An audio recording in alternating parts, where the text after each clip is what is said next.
السلام علیکم ورحمۃ اللہ وبرکاتہ۔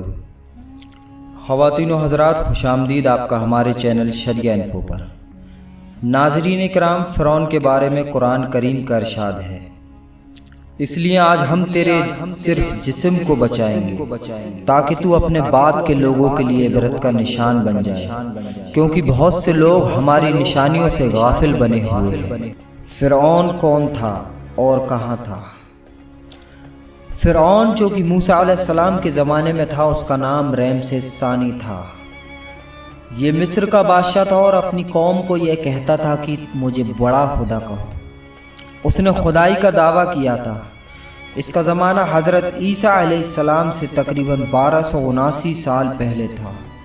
اس حساب سے آج اس کو مرے ہوئے تقریباً 3298 سال ہو گئے۔ اس نے حضرت موسیٰ علیہ السلام کی مخالفت کی تھی، جس کی وجہ سے اللہ نے اس کو دریائے احمر، جسے دریائے کلزم اور انگریزی میں ریڈ سی کہا جاتا ہے، اس میں غرق کر دیا تھا۔ اس نے موت کے وقت کلمہ پڑھا تو وہ ایمان اللہ کے یہاں قبول نہیں ہوا، لیکن اللہ تعالیٰ نے فرمایا کہ تیرا ایمان تو قبول نہیں، کیونکہ عذاب کو اپنی نظروں سے دیکھنے کے بعد ایمان لایا ہے، لیکن چلو تیرے جسم کو میں محفوظ رکھتا ہوں تاکہ بعد میں آنے والوں کے لیے تو عبرت کا نشان بن جائے۔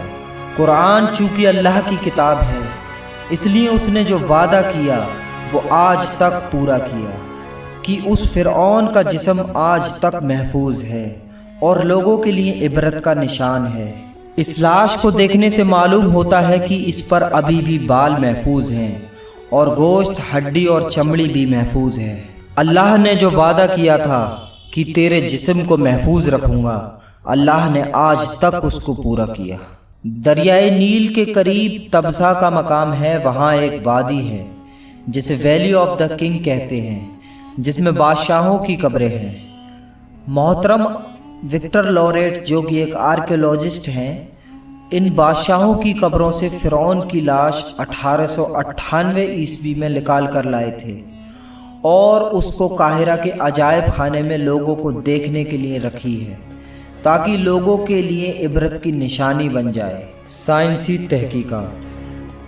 ناظرین کرام، آئیے اب سمجھتے ہیں سائنسی تحقیقات۔ اس لاش کی کمال کی بات یہ ہے کہ اور لاشوں کو سڑنے اور گلنے سے بچانے کے لیے عام طور پر ممی میں رکھتے تھے، لیکن یہ لاش ممی میں نہیں ہے، ویسے ہی کھلی ہوئی ہے اور تقریباً 3298 سال کے گزر جانے کے بعد بھی ویسے ہی محفوظ ہے اور ابھی مصر کے قاہرہ کے عجائب خانے میں ہے۔ اسے دیکھنے کے بعد یہ لگتا ہے کہ ابھی کچھ سال پہلے ہی انتقال ہوا ہو۔ فرانس کے مشہور سائنسدان ڈاکٹر مورس بوکائلی نے 1975 عیسوی میں اس لاش پر تحقیق کی تھی اور انہوں نے بتایا کہ لاش پہلے نمکین پانی میں رہی ہے، اس پر نمک کا اثر ہے، پھر اس کو کسی نے دریا کے کنارے سے اٹھایا اور ایک زمانے تک ویسے ہی رہی۔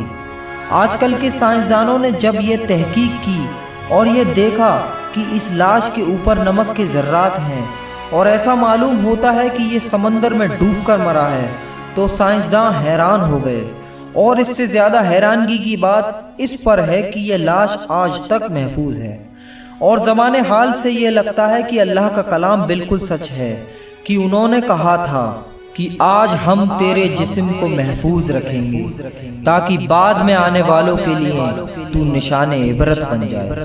یہ فرعون کی لاش کا فوٹو ہے، اس میں بال، گوشت اور چمڑی نظر آ رہی ہے، اور فرعون کی لاش کا یہ بھی ایک فوٹو ہے، اس میں اس کی ناک، کان، چہرہ اور ہاتھ نظر آ رہے ہیں جو بالکل صحیح سالم اور محفوظ ہیں اور قاہرہ کے عجائب خانے میں ہیں اور لوگوں کے لیے عبرت کا نشان ہے۔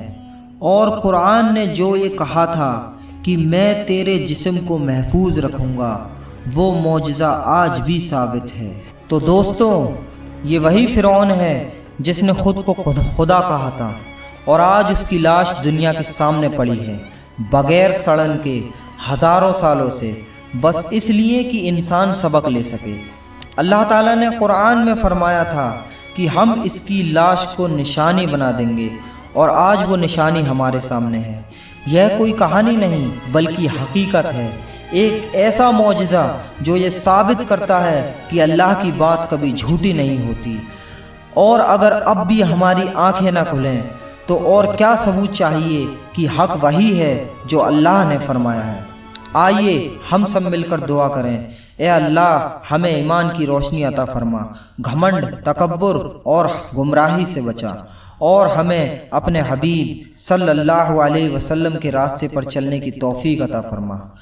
اگر آپ کو یہ ویڈیو پسند آیا ہو تو لائک کریں، شیئر کریں اور چینل کو سبسکرائب کرنا بالکل نہ بھولیں، تاکہ ایسے ہی اور بھی سچے واقعات آپ تک پہنچتے رہیں۔ ملتے ہیں اگلی ویڈیو میں۔ السلام علیکم ورحمۃ اللہ وبرکاتہ۔